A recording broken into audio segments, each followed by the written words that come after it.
Your Fitness Business Podcast Snapshot. What is organic marketing? Why is organic marketing important? The difference between paid marketing and organic marketing, and the biggest mistakes when it comes to organic marketing. All of that and more coming up in today's episode.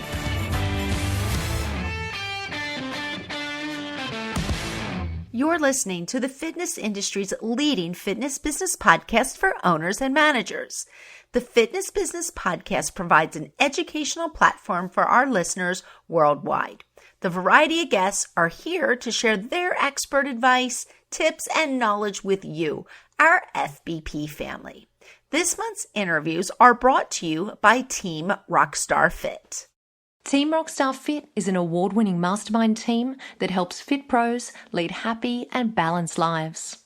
Get mentoring and support. Learn how to grow your business online with Beachbody. You can apply for a free consultation today at teamrockstarfit.com.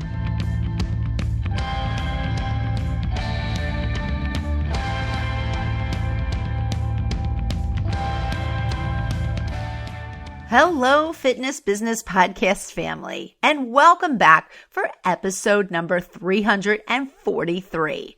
Today, our industry expert is Luke Symonds.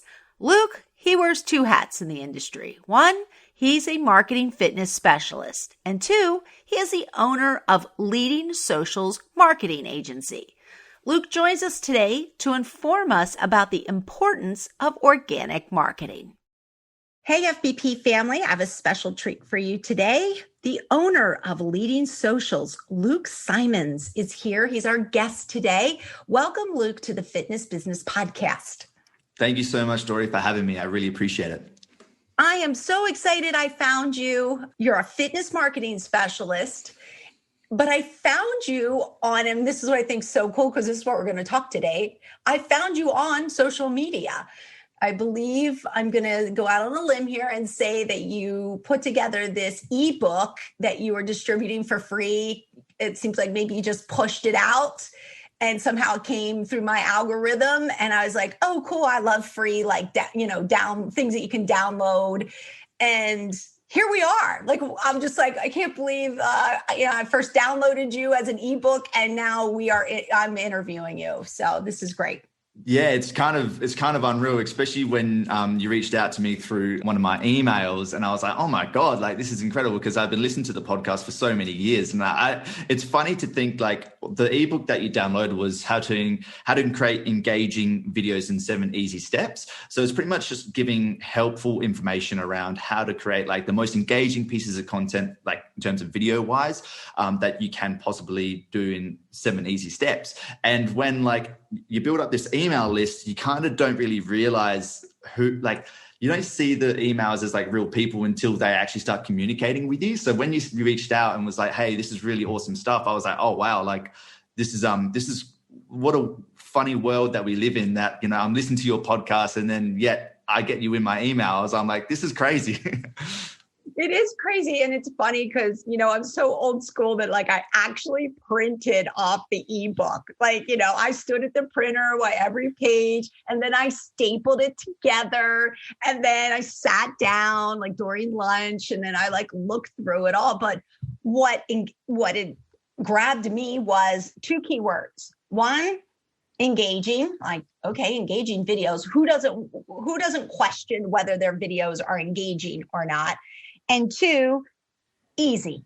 I'm like, okay, it's going to be easy to engage people. I'm in, let's download this puppy. And, I killed probably like the limb of a tree by printing it off. Yeah, I love that. I love how you printed that off because I always just keep my stuff digital. But I think like printing it off is so powerful because I love making notes. And I don't know if you do the same thing, but like if I'm reading an ebook or a download or a book, I always like to make notes. But that's a positive thing about downloading it. And I'm glad I was able to help you out somehow like with that. And that's the whole purpose of creating that ebook was I want to help as much people as I can from the get-go. So then I can build my audience up as well, which is probably what we're going to be talking about today's session. We are, and I want to get to our topic. People are probably like, okay, we get it. There's a downloadable, whether digital or printable, something free out there. So hopefully they do look for it. But I'm going to pick your brain today And we're going to talk about not just marketing, but organic marketing. And I would love for you, Luke, to just start right off by explaining to everybody listening out there organic marketing. So organic marketing is the process of attracting customers naturally over time and not through paid methods. So Facebook advertising and all that sort of stuff. So it's pretty much getting someone to come to you and say, hey, I would love to work with you, rather than you go to them and say, hey, do you want to work with me? So that's how I kind of see organic marketing is pretty much positioning yourself as the authority figure within the space. So people come to you instead of you coming to them. And are we talking like free? Yep. It doesn't cost the business owner. It doesn't cost the personal trainer trying to push their service, or the group X instructor. This is free. And this is how you teach us today. It's completely free. The only thing that it does take is obviously time, because nothing is actually free at the end of the day. So when you think about organic marketing, you've got to think about, okay, cool. Yes, there's no capital cost, but there is cost in terms of time and creativity. Now, you always got to think about resources, and what I'll get into today as well is how to identify the resources that you have to capitalize on your organic marketing methods. But definitely, these methods are great for if you're starting out. If you're starting out, you don't have a marketing budget, and you need some quick tips and actionable items to kind of get the business off the ground, because this is what I did when I was starting out 4 or 5 years ago with my business, and it works. It's just got to be consistent, and it's going to take time, but it works, and it's a long-term game. Well, what I love about your topic of organic marketing is it's so relevant right now, because the influx of personal trainers, group exercise instructors that are trying to get themselves out there on social media because of COVID. I mean, to me, this is perfect. So everybody out there listening, get your pen, get your pencil, or you can be super hip and cool and use your notes on your phone. And let's take some notes. So why is organic marketing so important, Luke? The great thing about organic marketing is what it does is it will position you, like I said before, as an authoritative figure within the space that you're working within, right? And what that does is it actually drives the value of your product and service up. Because if you have influence, if you have influence in the market space, people and consumers will look at you and think that your product and service is more valuable than the other people that per se doesn't have influence, in a sense. And the great thing about organic marketing is it creates influence throughout, the marketplace and the section that you're in. So the biggest thing that I always think the positive around organic marketing is always it's going to drive up the value of your products and services, but also it's going to increase the conversion rates from your sales up by, on average, it's 34%, but with my business, it's easy over 50%. The leads that you get organically are hot, they're ready to buy, they want to purchase from you and you alone. They know what you have to offer because they've been following and consuming your content for long periods of time. So they're just ready to rock and roll, and they're going to be your best buyers and consumers of your product and service. It also builds up trust, authority, like I said before, and also it's a long-term game. So it's going to pay dividends in the future. I always think it as an investment. So you would kind of if you put a bunch of money into stocks or whatnot, and over time, it's going to pay you dividends, but it's also going to build up capital, like growth in a sense. So it's going to keep paying you back and back and back. And if you stop, it's still going to pay you for futures to come, if that makes sense. That does make sense. Now, just so we can be super clear, since we're just kind of starting out here, can you just talk about the differences between paid and organic marketing? Perfect. So obviously paid is, you pay Facebook advertising or whatnot for an advertisement to send out your message or your piece of content to the wide world. Organic is all about, creating a piece of content, a digital asset per se. So video, blog, article, image, graphic design, whatever you want to kind of utilize, and publishing that on your desired platform, and then getting consumers to view that content organically. So not spending money to then get them to pay, pretty much pay attention to the piece of content. So it's definitely a longer term strategy, as I said before, because I always see it organic as like a harvest that you plant and then you reap for long periods of time. With paid advertising, what happens, and I've seen it with my businesses and obviously with the gyms and the PTs that I've worked with in the past, is paid advertising is great. I'm not saying that it's bad, but it's a kind of like an influx of sales, but then it drops just as quickly if you stop spending money. With organic, if you constantly keep doing it, it's going to keep going and giving you rewards and dividends throughout the future consistently, rather than just short ups and downs, if that makes sense. It does make perfect sense. I also think like paid is like an energy bar. Like, you know how I was like, oh, organic's more like a harvest, like with natural organic foods, you know, a paid advertising method is like an energy bar. You get heaps of energy right now, but there's a dip in energy when it kind of the glucose comes out of your bloodstream, which is, I constantly see that with businesses, is they spend thousands of dollars in marketing. And then as soon as they stop spending that budget, sales and leads drop. Whereas like if you have obviously both approaches are great, used simultaneously, but you need that long-term growth and sustainability over time. So you said earlier about consistency. You're like, hey, one of the most important things is consistency as well as time. What is consistency? Like, I think the biggest thing that I see on social media is some people that, to me, their consistency is way over the top. And then other people, I'm like, their consistency is not enough. I know there's not a magic number. I know it's not like, hey, oh yeah, you got to post once a day, but just give us your opinion on that. My opinion is it's kind of like left and right in a sense, my opinion, because first of all, we have to understand the person and the business in itself. Like, what is consistent to you? Now, if someone, say a personal trainer coming out of, say, Fit College, or say, because Fit College is kind of who I work with over in Australia, which is we build personal trainers, but it's at the same time as if someone who's coming from a corporate position into personal training, or say a gym, a gym role, working for a gym, and they haven't been using social media at all for their whole life to kind of build awareness for their business and brand.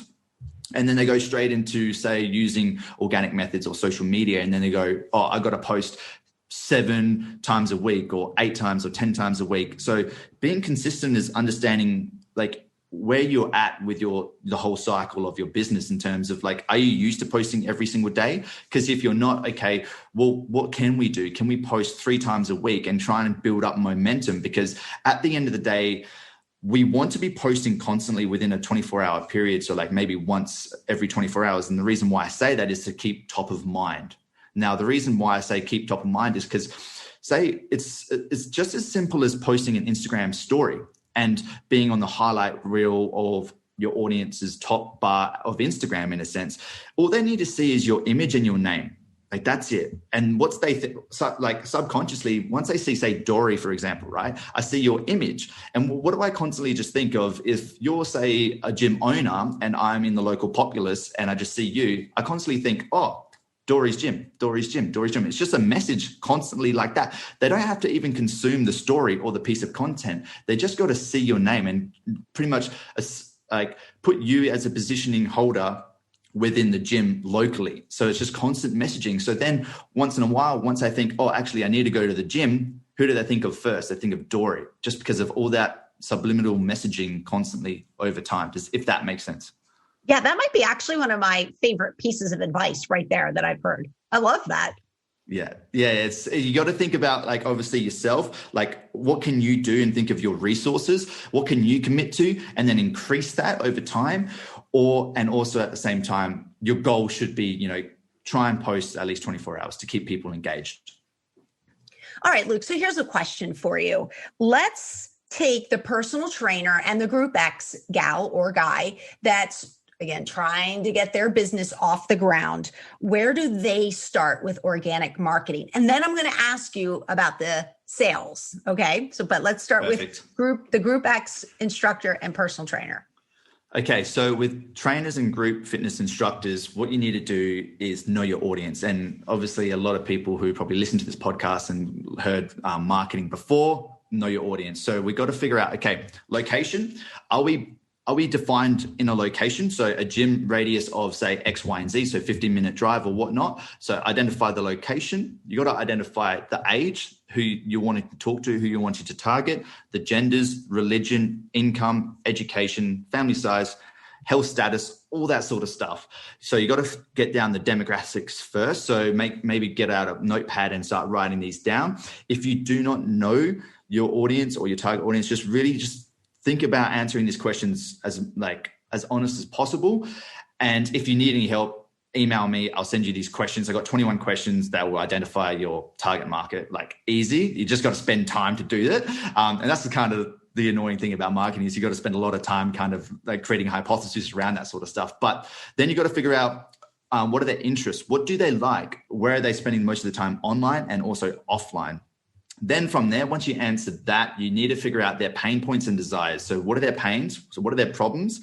And their also desires. So once we figure out your audience, and that's going to come down to also the sales team as well. So say if you're listening to this and you're a fitness consultant or a part of a sales team on a gym, what you need to do is my biggest kind of advice for you is to go up to your manager or whoever owns the gym and really ask them the same questions, because they're either going to know it like off by heart or they're not going to know it at all. Because what's going to happen is once we identify the audience, we can then identify what their pains and their pleasures are or their desires are. And then we can communicate the right message with the right content through that. And once you have those sequence of events happening constantly, that is when organic marketing works. It is unreal. But like I said, you have to get nitty gritty with your fundamentals, knowing who you're talking to and why. So if you're part of a sales team, you got to communicate that to your next in line and be like, hey, who are we trying to target? Because I can do this by myself, like creating content organically and sending it to the right message. But am I going to bring someone in who's in our demographic range and our interest range, or am I going to bring in the wrong person? So we got to make sure that we identify who we're trying to target. So let's go back to the trainer and the group X instructor. Is it best for them to do their filming in the same exact spot, like branded spot all the time, so they get their name out there or the gym's name out? Or is it better with variety to have them move around? Like maybe sometimes they're outside or maybe sometimes they're in a different location. What are your thoughts on that? My thoughts is, okay, let's smash out the personal training first. Okay, so PTs, right? What you want to do is, because you're a personal brand in a sense, you're going to see a lot more traction being a person rather than a business. So if you're constantly being in the same position with the gym, in the same kind of group fitness section or say cardio section, it's going to get a bit boring and repetitive in a sense. And people are going to be like, okay, they can feel like there's some sort of like consistency with the content, but it's probably not going to be as engaging as you want it to be. So changing it up and showing, hey, this is also my life as well, and getting them to buy into the person rather than the service is massive, because what that does is going to influence them dramatically, and people are going to want to hire you because of you rather than the service you're providing. And that's the biggest thing that personal trainers need to take away is, like, a lot of them, when I do seminars, they say, oh, but the market's flooded, how can I compete with everyone else? It's like, but there's not another one of you out there. Your personality, the way that you communicate, the way that you create content, the way that you send your messaging out there is going to be so different from everyone else. So understanding that you're selling yourself as well as your service at the same time. So changing it up and showing more of your life within the content is going to be key. Now with the fitness instructors, it's going to come down to, hey, is it location based? Are we going to be doing it in just one location constantly? Because if we are, we want to get the audience familiar with the location, in a sense. Is they want to, like, when they walk into the gym or the center, they want to feel like, oh, okay, I've been here before. I'm comfortable. I'm easygoing, because they feel like they've been here before and they've seen you multiple times. So staying in the same position can be a great benefit for the fitness instructor. Now, if the fitness instructor is, say, park-based, then you can utilize multiple different assets and change up the location. It doesn't really matter, because the branding is going to be consistent with parks. But if you're in a facility-based, keeping it same and spicing up in terms of putting in a little bit more extra content here and there just to keep things interesting it's going to pay you dividends in the future.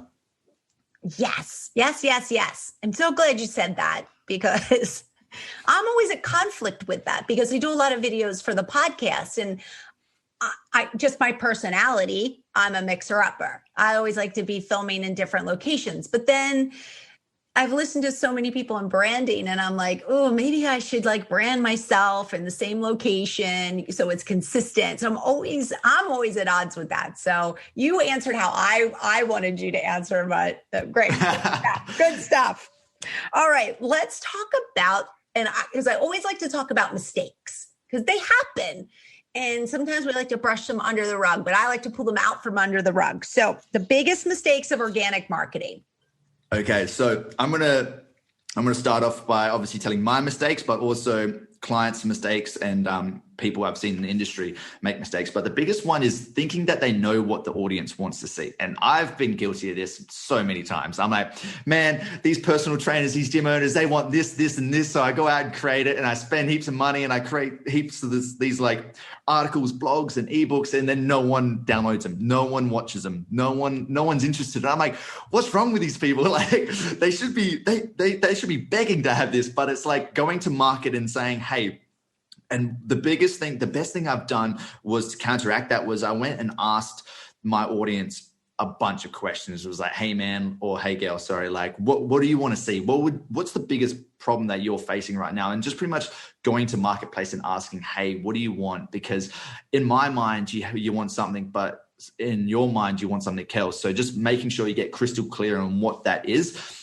And also not capitalizing on new opportunities. So with organic marketing, it comes down to what's happening, what's new within the social media platforms, if we're talking just about online. So say, for example, Reels, like on Instagram, right? So with Instagram, the algorithm will always promote the newest opportunities. Say, you know how it was Instagram TV came out, IGTV came out. So what happened there was when that came out, whoever was creating Instagram TVs, like the videos, was going to get pushed more to the more audience, more reach than anyone else who was creating their general newsfeed post. So exactly the same situations happening with the Reels now. So if you're creating Reels, you're going to get way more traction on your content rather than if you're creating just an Instagram TV or a newsfeed post. The reason why they do that is because they want people to adapt to the new kind of format, the new opportunity within the social media platform. So the biggest thing I obviously mistake that I used in the past, but also see other people make, is not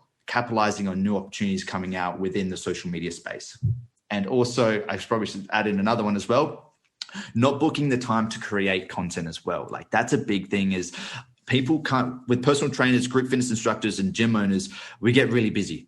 Like totally get that. And but understanding the value of organic methods and understanding, hey, if I spend 2 hours here, it can give me X, Y result within the future. And if you keep doing that, you'll build up a habit of creating content.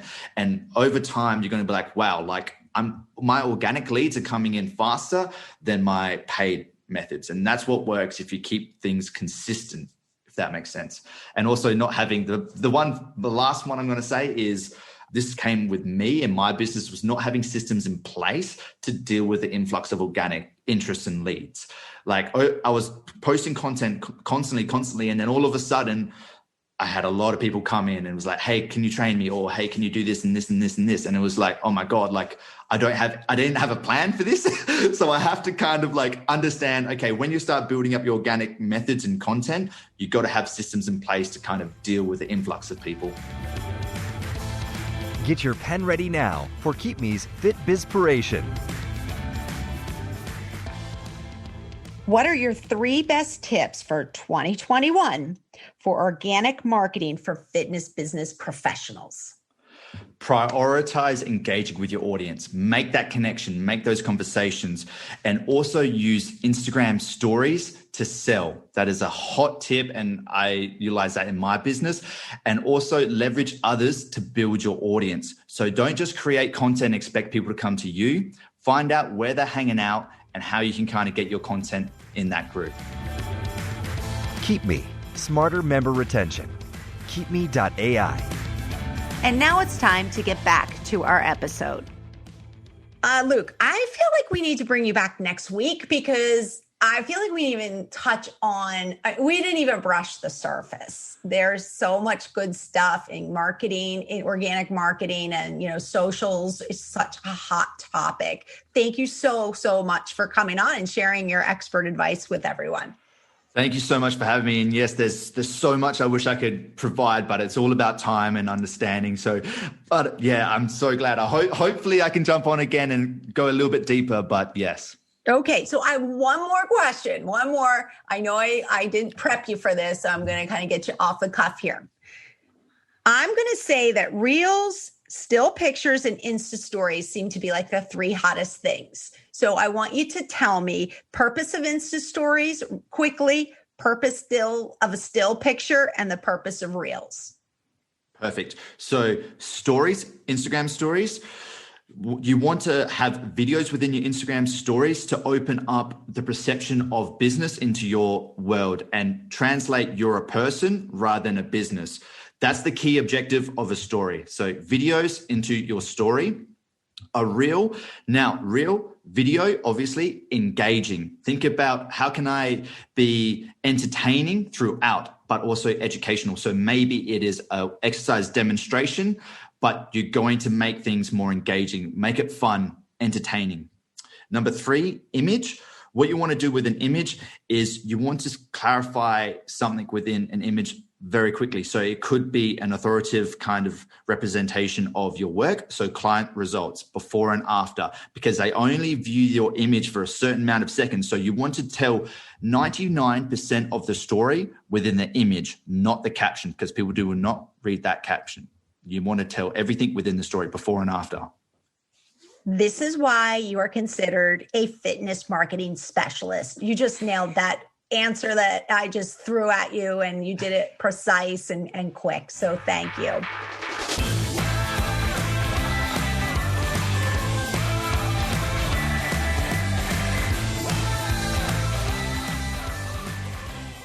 Luke, I just want to thank you so much for coming on to the show today. What a pleasure that our paths had crossed and that you were able to take time out of your busy schedule to share your expert advice and information with our Fitness Business Podcast family. You, my friend, are a wealth of knowledge. All right, it's now time for a few words from our podcast partner, Discover Strength. At Discover Strength Franchising, we know you want to own a thriving fitness business. We believe you should be able to do work that you are passionate about while also making a great living. Imagine owning a distinguished fitness business backed by a market-tested business model where efficient 30-minute strength workouts are provided to your clients by expert, educated personal trainers. Here's how to get started. Head to discoverstrengthfranchise.com and fill out the contact form. Set up a pre-qualification call with our franchise team. Join us for a mutual discovery day. So head to discoverstrengthfranchise.com so you can start falling in love with your work again. Quickfire 5. Quickfire 5 is coming up next with special guest Annette Franz, founder and CEO of CX Journey Incorporated. Joining us today for our Quickfire 5 segment is founder and CEO of CX Journey Incorporated, Annette Franz. Annette, welcome to the Fitness Business Podcast. Thank you. Thanks for having me. This is going to be a great conversation. It sure is. We're going to do your quick fire 5. They're always fun. So here we go with the first one. What was a business or life lesson you learned from one of the jobs you did when you were younger? I would say hard work matters. Hard work matters. Okay, very nice. Number 2, if you were not doing what you are doing now, what would you be doing? I'd be a veterinarian. Totally different from what I'm doing today, but I'd be a veterinarian. I saw that on your notes, and I'm with you. I would just love to be a veterinarian. I'm with you. So hats off to all those veterinarians out there. Yes. All right. When you write your autobiography, what will be the title? So I grew up on a farm, right? So I have to preface it with that. So, and you know the expression farm to table. My autobiography would be titled Farm to, and I'd have like parentheses around executive table. So farm to executive table. That's a good one. I like that one. Very nice. Question number 4. What is a book that you could recommend to everyone? And I do this all the time. I recommend a book called Everybody Matters by the CEO of Barry Waymiller. His name is Bob Chapman. Amazing book. Okay, everybody, go check that one out. And then finally, give us your best sales pitch. Why our listeners should come back next week to hear your wisdom. No pressure, right? So first of all, brands that focus on excelling at the customer experience and at the employee experience grow 5 times faster than those that don't, right? And the foundation of all of that is really your culture. Culture is important because it's how we do things. It's why we do things. It's how we interact with each other. It's how we interact with our customers.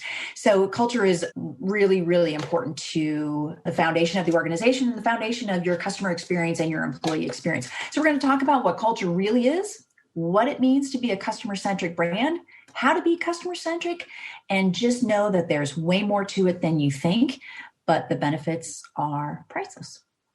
Perfect. I like the sales pitch. So everybody out there, come back next week for our episode with Annette Franz, and it's entitled Putting Customer into the Customer Experience. Here is a message from our podcast partner, MX Metrics. Member experience is more than just NPS. With MXM's Member Experience Toolkit, you build a unified view of the member experience, from purchase to onboarding to everyday usage and cancellation.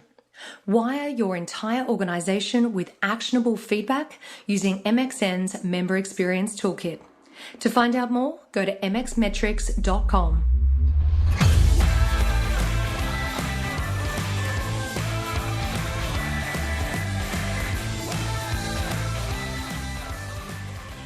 Want to learn more about Luke Symonds and organic marketing? Then head on over to our show notes at fitnessbusinesspodcast.com. Next up is a message from our founding partner, Active Management. Hi FBP family, it's JT from Active Management, the founding partner of the Fitness Business Podcast. Thanks to the amazing technology at our fingertips, we can now work with clients all over the world.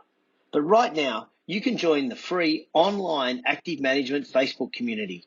It's an amazing group of people just like you. Sure, I share weekly resources, but it's the power of the community that you will experience that will make this your go-to Facebook group. Remember, it's free, fun, and inspirational. Go to facebook.com/groups/Active Management Community. What you leave behind is not what's engraved in stone monuments, but what is woven into the lives of others.